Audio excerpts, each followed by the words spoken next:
Monsieur Nico, je vous en prie.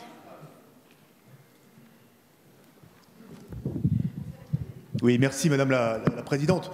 On a eu une discussion très riche sur la question de la dignité qui a abouti à un amendement du gouvernement qui était assez semblable, on va dire, à celui du groupe communiste. Donc c'est normal qu'on puisse s'attarder aussi sur la question d'un départ à la retraite dans des conditions décentes.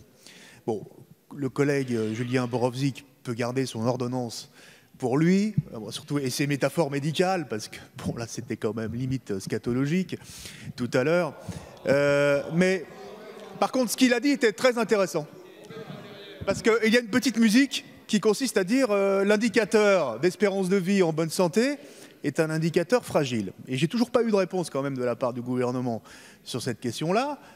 C'est que c'est quand même un indicateur statistique aujourd'hui de la direction des recherches, des études statistiques des ministères sociaux. Bon. Consolidé par Eurostat, donc qui fait partie d'une cohorte aussi au niveau européen. Et qui consiste à calculer le nombre d'années que peuvent espérer vivre une personne sans être limitée dans ses activités quotidiennes. Donc il y a un questionnaire.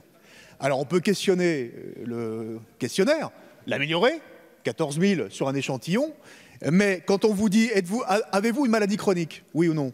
Êtes-vous limité depuis au moins 6 mois à cause d'un problème de santé dans les activités que les gens font habituellement? C'est ça la question du questionnaire. D'accord? Et les statisticiens disent que c'est un indicateur assez solide. Donc, soit vous contestez la robustesse, mais vous améliorez l'indicateur, mais arrêtez de nier le fait qu'aujourd'hui, plus on part loin, quand on part plus longtemps en retraite, et plus c'est dans un état de santé dégradé. Aujourd'hui, l'INSEE nous dit qu'il y a un travailleur sur 4 pauvres qui meurt avant d'atteindre l'âge légal du départ à la retraite. Donc ça, c'est des réalités. Et bien sûr, c'est les dernières données de l'INSEE. Donc regardez les statistiques et revenez nous voir.